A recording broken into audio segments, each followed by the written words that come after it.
Hey everyone, it's your girl Miss T and King, and today we are going to talk about how to heal from an unexpected breakup. That's right, when you thought things were going well, you thought that was your forever boo, you thought y'all was gonna get married and just ride off in the sunset, and then everything just came tumbling down.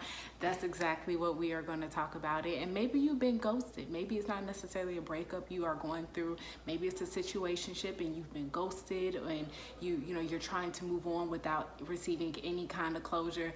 I have been through all of these things. I've been through a breakup where with someone I thought I was going to marry. I've been through situationships. I've been ghosted, and I want to make a video and really show you guys how to heal from that, because it is a really traumatic experience. And then also these past few weeks, I'll say like the last 3 personal messages that kind of came into my email inbox were all surrounding this kind of question. Really women wanting to know how to move on, how to move on even if you still have feelings for that person, how to move on without getting the closure, how to move on when someone just packs up and just abruptly exits your life. And these are things, as I said, I've been through. So what I want to do today is first kind of share with you guys my breakup story. I think it's important for me to share that piece of information so you can understand from the perspective that I'm coming from, and also just knowing that you're not alone. I remember when I was going through my breakup, and I would find like videos and stuff where people would just talk about, oh, we just broke up and this is what we did. And for me, it was kind of hard to relate to those videos because I always felt like, well, you don't know exactly what I'm going through. In the breakup story I'm going to share with you guys today is one where I was actually like just abandoned from my then boyfriend. So I didn't even know at that time I was going through a breakup until like a few weeks in, like, I think this is a breakup. So I want to just walk you through that story, because if you are experiencing anything like that where someone just out of the blue just decides to leave you, I think it's important to know that what you are going through right now is not, you're not alone, and that it is so much on the other side of this season. Once you endure and do the work and heal, there's happiness, there's healing. You become whole again. And so I want to share my journey and then also walk you through the 7 steps that I believe is important to do in order to become fully healed after you have experienced some kind of breakup or loss within your relationships. All right, so let me give y'all just the whole rundown on what happened in my breakup. So first of all, we were about to go to a double date, and 2 hours before the double date, I received a text message from him saying, oh, we need to separate and reflect, and just a bunch of, we're not getting along, and we need to just take some time. Now, when I initially read that, I didn't think it was a breakup message. I just kind of took it as, okay, we need to just take a break, or like just have some space. And then I know from what he sent to the people we were meeting up with, he didn't say like, oh, we're no longer together or anything like that. Because, I did check. I'm like, did he tell y'all we broke up? Okay, no, I guess we still on. So I proceeded, and I was a third wheel at the dinner party. Like, I didn't care. Because I was going to have a good time. You want to be upset, you can be upset over there. I'm going to have a good time. And, a couple of days later, I decided to respond and finally just kind of state my feelings and state my thoughts on how we can move forward to just have a stronger and better relationship. And it was a very nice and loving email. It was nothing petty. I would never be that petty. And I remember sending it thinking I was going to get a response. And a day went by, 3 days went by, 5 weeks, 5 days went by, 2 weeks went by, 4 weeks went by, 5 weeks went by, 6 weeks went by, 7 weeks went by, 8 weeks, 9, 10, 11, 12, forever went by. And I never heard from him again. And that's what happened. So I'm saying all of this to say, guys, like, I understand if you're watching this video and you're going through a breakup with someone that you really loved, and also that person has professed to you numerous times that you're the one and that they love you and that they care for you and that they want to marry you and all this other, mess that they have said that at the time seemed very good and you were very hopeful about it, and now all of a sudden your world is just turned upside down and this person just suddenly exits out of your life for really no real reason at all. I'm telling you this because I've been there. I've done that. When I was looking at, when I used to look at other people's stories or videos on healing from breakups, I always felt like, but you cannot relate to me. At least you and your person sat down and had a discussion of what went wrong. At least you and your person, had like a real reason to break up. Maybe it was like cheating, or I don't know, like abuse. I don't know. But to me, I always just felt like, yes, I hear you, but you don't understand my pain. And that's what made me feel so alone in my breakup, because I felt like no one was really going through my pain, or at least I never saw anybody openly speak about their pain and share their story and the details. So that's why I wanted to share this with you guys. Like, I guess technically, I was ghosted, right? I don't count, like that wasn't even a breakup message. I don't know what it was, but it was a mess. And then here's the thing that just kind of really threw off my breakup was, me and his mom were really close, and like me and her would talk frequently, and she would tell me, girl, he has not said anything. I'm the one who told his mom. And this went on for months. I think it was like even 6 months after my breakup that I was still in his family group chat message. And if you guys ever wondering, like, did I ever like get any kind of like closure or explanation or like a response or hello from him, or yo, I was taking time to think and all of a sudden this happened, the answer is no. To this day, I've never got that. But I hope this gives you hope, because as you can see, I'm happy, I'm healed, life is so good. And I want to point out that a lot of people think they'll be happy when their circumstances changes. They'll be happy when they get that closure. They'll be happy when they, they get an explanation or something. But I'm here to tell you that is a lie. That happiness is a choice, and it's a choice you have to make within yourself. And it's not contingent on your external circumstances. Okay? Nothing technically in that relationship, or like with how things kind of played out, nothing changed. It's remained the same, but the thing that changed was me, and I made the decision that I wanted to be happy, that I was going to move forward, that I was going to love again. And let me tell you, I am happy, I am whole, and my love life is very great at this time. I will say that. Love life is great. But okay, so I'm over here rambling with y'all. Let me get straight into it now on the 7 things that I feel as if you need to do in order to heal from a breakup that just happened unexpectedly. An unexpected breakup, okay? You were not mentally, emotionally, physically, spiritually to prepare to have to fight this and to endure this storm. So, okay, I wrote it down to keep me focused. Okay, so there's 7 things I believe you need to do. And it can all, if you ever forget these 7 things, you could just remember this acronym called GRASS view. Don't know why, don't know what, even if that's even a real word, but I just feel like it's helpful. So the first part is the G, and G stands for grieve. I think after a breakup, it's so tempting to just try to act like things never happened, and you want to just move on as if that person didn't matter in your life. And people make the mistake when they do not take time to properly grieve, to allow their feelings to flow through you and to flow out of you. So that means you're going to feel anger, you're going to feel sadness, you're going to feel guilt and shame, you're going to be going through processes, or maybe I should have did this, or maybe I should do that. Just allow yourself to go through the grieving process. Allow yourself to cry.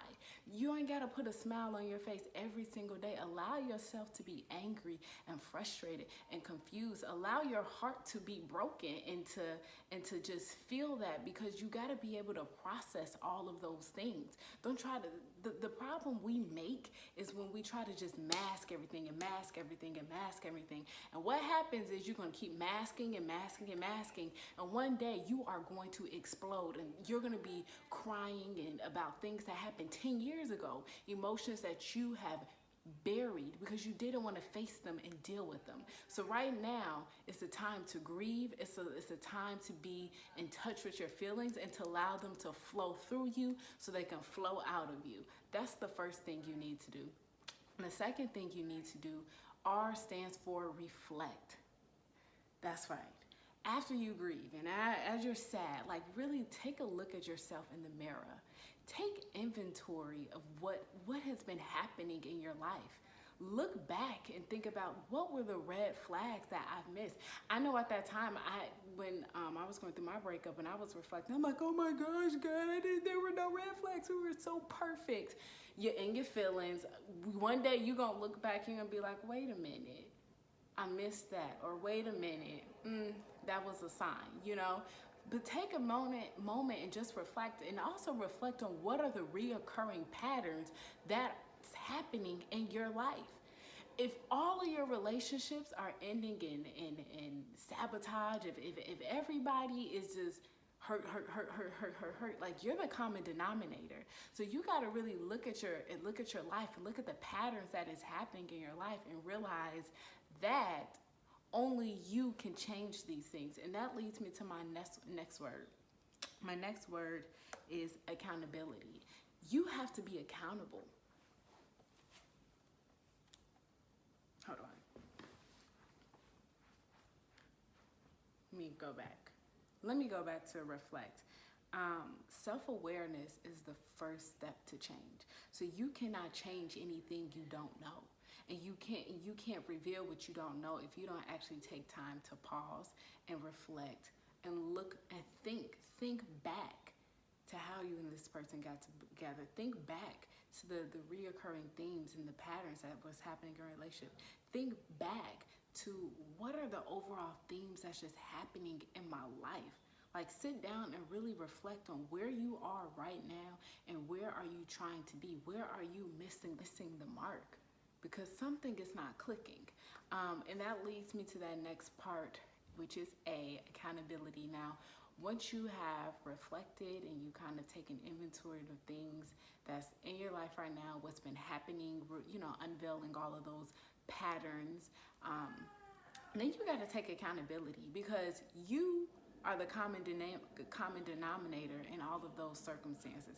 Now, I'm not saying to sit up here and just blame yourself for what happened. Some things is not your fault. Like, I could look back on my relationship and I could realize that, you know what, he was depressed. He messed up a good thing. I don't need to beat myself up and say, oh my gosh, I was a bad person. Oh my gosh, I should have been like this. I should have been like that. Because at the end of the day, it doesn't matter who I was and how I acted.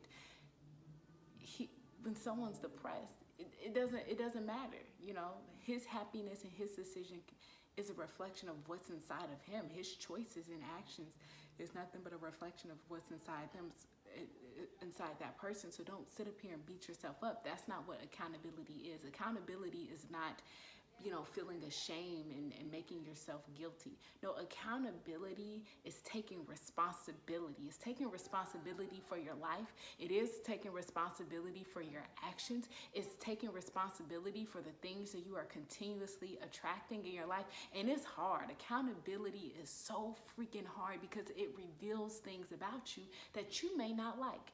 And in that relationship, when I was in my healing process, I had to take accountability. I took accountability for some of the things. And one of the things is, how could I attract a person like this in my life? And I remember anytime like I was just so upset and I'm like, God, he's like this and he's like that. Because it's so easy to point the finger at someone and point out their faults and their flaws and he's this and he's that and blah, blah, blah. And you know what God did to me? Oh, he checked me. When I pointed my finger at him, God pointed that same finger back at me. And I remember one of the things I could not stand about my ex, it felt like he was just two people. One minute, in private or with like some friends, he is this nice, amazing man of God, sweet and great. And then on social media and, sometimes always wanting to run the streets and things like that, you just a mess. Who are you? It was like I was dealing with Dr. Jekyll and Mr. Hyde, or is it Mr. Hyde and Dr. Jekyll? I don't know, but Dr. Jekyll, Mr. Hyde, whoever it was. And that's why I felt like I was dating two people with two different personalities. I mean, he even had two different social media pages and they were radically different. So I remember one time just feeling that way and complaining about that with God. And God was just like, well, you double-sided with me. I was just like, ooh, what you mean? And God pointed out to me my lukewarmness. See, I was so turned off in how he could be lukewarm and one minute he's like this and the next minute like that. And then God pointed out and revealed to me, but wait a minute, you have the same issue, except it's just in a different form. Your lukewarmness may not be with certain people and in your friendships and how you present yourself to others, but there's some things that you live for me in some areas and you don't live for me in the other areas. And once God revealed that to me, I was just like, oh crap. A lukewarm woman is going to attract a lukewarm man. See, here's the thing, like attracts like. I remember thinking, oh my gosh, like why he's just always running after people and all this other stuff. Deep down, he was dealing with the level of people pleasing. When I was complaining to God about it, he pointed at that same issue, that same trait within me. He like, you have people bondage. And I'm like, oh my gosh, no. So the point is, take your eyes off of them. Stop. This is not healing. It's not about sitting around with a group of friends and just bashing, go, he this and he that and he this and he's that. No, look at yourself in the mirror and realize, what do you have to take accountability for? What do you need to change about yourself? Because let me tell you right now, you're not perfect. You make mistakes. And you played a role in this relationship. You picked this person. So you need to dig down and dig deep within yourself, and even go into your subconsciousness and realize, why am I continuously attracting these kind of men? Why am I continuously attracting cheaters? Why am I continuously attracting superficial people? Why am I continuously attracting abusers? Like, wait a minute, let me get to the root of my issues. And that's what accountability is about, is realizing, you know what, I'm not going to be a victim in this situation. It is unfortunate that this happened to me, but guess what? I'm going to be responsible for the solution. And that's what you do when you take accountability. The next thing that you have to do is then, our S word stands for surrender. Surrender, that's what you have to do. So this has probably been like my hardest thing, just my walk with God, is surrender. And I wrote a whole blog post on it about surrendering. I'll put a link below so you guys can check it out. But go on my blog, misstandking.com. It's on there. And this was really hard for me because you have to let go. You have to let go. You have to surrender to the present. This is a time where you gotta let go and surrender what was, what was y'all was together. Y'all was gonna get married. Y'all was gonna ride it out to the sun, to ride off into the sunset. That's not happening anymore.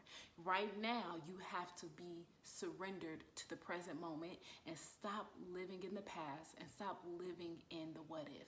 You have to be present. And right now, the truth of the matter is that you're not in a relationship. It's hard, it hurts, it sucks. I'm not saying God isn't going to restore anything, because I'm not I'm not a prophetess. I'm not about to sit up here. I don't know, whoever you're watching this, I can't speak to that. But what I can say right now, it ain't it. Right now, you got to heal. Right now, you got to do the work. Right now, you got to reflect, you got to grieve, you got to take accountability. And right now, you need to surrender. You need to let go. You need to let go. You need to trust God. You need to get in alignment. What are the areas in your life where you are being resistant in? Is it in your relationships? I surrender so much and say, you know what, God, I am tired of messing stuff up. Here, take control. You know what they say, Jesus, take the wheel. That's what I had to do.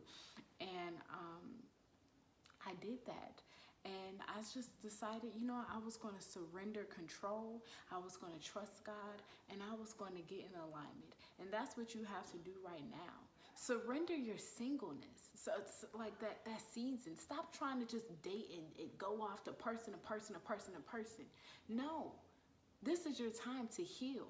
That's one thing you had to do. I surrendered dating during that time. I remember I was so tempted. I was just like, God, I didn't decide to, you know, not be in a relationship. Why should I be single right now? Like, why should I not want to date? Because he don't want to act right and he don't want to step up to the plate. I should be entertaining other men. And I had to go through another man fast for that period of time, like just healing from my breakup. And I had to surrender, you know, male attention. Surrender, swipe, get off them dating apps. Like, this is a time for you to do the work and to not distract yourself, because the enemy is out to distract you, because he knows if he can distract you, he can prevent you from fully healing. And if he can prevent you from fully healing, that's going to block your effectiveness for where God is calling you to go. So you got to heal, honey, and you got to surrender. The third, not the third, I don't remember what number we on right now, but I remember our acronym GRASP few. And so the next thing is F, and F stands for forgiveness.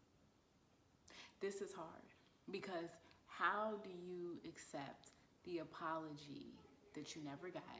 How do you forgive someone that's not even sorry? Someone who doesn't even have the balls to like apologize to you, to even acknowledge your feelings, to acknowledge the pain and the hurt that they've caused you. That is hard. And that is something I had to do. After a while, after I went through that grieving process and anger and all this, eventually I had to surrender my anger. And I had to say, you know what, I'm going to stay angry if I'm going to keep being angry. I need to forgive. I need to release the hurt. I need to release the pain. I need to release the sadness. See, forgiveness is all about you.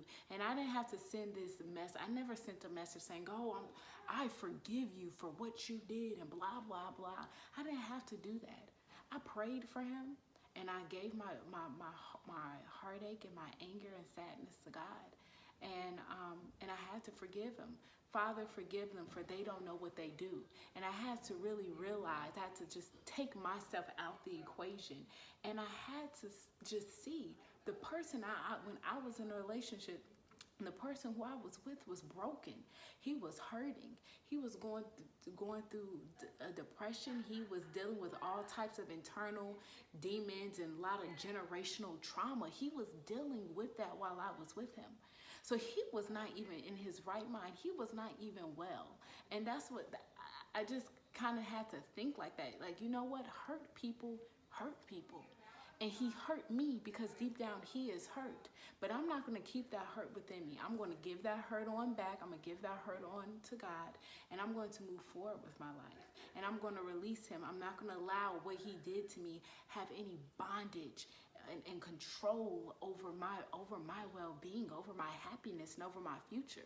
So I had to just change how I saw him for a moment and realize, wow. And if you really think about it, a lot of your haters and like just people who are mean and nasty, they are not happy people. Happy people are not mean, nasty. They don't do petty stuff. Like, they just don't, because they're happy. And when you're full of happiness, you can only give happiness. But if someone is not happy within themselves, why do you think they're going to treat you right? Just really think about that for a second. They not. So you gotta forgive. You gotta forgive, and you gotta move forward quick, fast, and in a hurry. Well, okay. So I take that back. You ain't gotta do it that fast. It is a process of forgiving. Go through your process to forgive, but just get there. Okay. The next thing is E. E stands for encourage. Now, while you are healing from an unexpected breakup, you gotta protect your mind, you gotta protect your aura. Like, some people didn't even know everything that I was going through, not because I was masking my pain or feelings, because I wasn't. Like, I was crying and dealing with a bunch of stuff. But one of the reasons why I was, one of the things that kind of helped me get through it was I stayed encouraged. So that means I was like listening to multiple sermons a day. I had to feed my mind with the word of God, and I needed someone to encourage me. So I definitely listened to a lot of like uplifting sermons that was just full of encouragement that, reminded me to keep the faith, that reminded me to keep the promises of God near and dear to my heart. I remember, just picking scriptures out in the Bible that really talked about God being a healer and a restorer, because at that time I felt like my love life was doomed. I felt like I wasn't going to meet anybody, but I had to choose not to think like that, not to keep my eyes on my external circumstances, and I had to hold on to a word, and I held on to a word from God. And one of the things that passages I kept reading was Deuteronomy 30:1 through 13, and how God will restore what you have lost. You turn to Him, you become obedient, and He is going to give you back everything. And so I was listening to that, but I was reading that quite a bit. And then also I surrounded myself with very encouraging people. This is where your friends come in. If your friends cannot hold you and care for you and uplift you while you are going through a hard time in your life, you need to get some new friends. I'm so grateful for my friends. I mean, I didn't talk to everybody about it, but the friends that already knew what was going on, they would speak life into me. They would encourage me. They would uplift me. And I just love my friends. So make sure you surround yourself with people that are going to support you in your healing. Don't surround yourself with people that's like, oh, let me go ahead. The way to get over one man is to just get with someone new. That ain't that ain't it. That ain't your friend. A real friend is gonna say, sis, you need to sit down, you need to heal, and you need to do the work. Okay? Make sure you got them kind of friends. And finally, W, y'all should already know what W stands for. It stands for work. This is when you put action behind your intentions. This is when you decide you're not just going to sit around and just be sad and just reflect all day and say, oh, this is what I need to change. And then you don't do anything to change it. No, this is when you actually do the work. So that means going to therapy.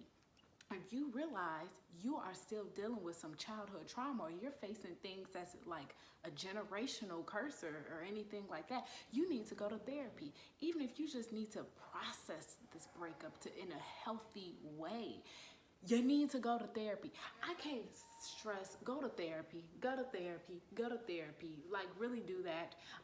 Also, I recommend reading books books that may talk about being a breakup or talk about healing. I remember I read Joyce Meyer's book, Healing the Soul of a Woman, and it was really good. And this is what attracted me to the book. I didn't know Joyce Meyers was raped by her father from, I think it was the age 9 to 17 or something.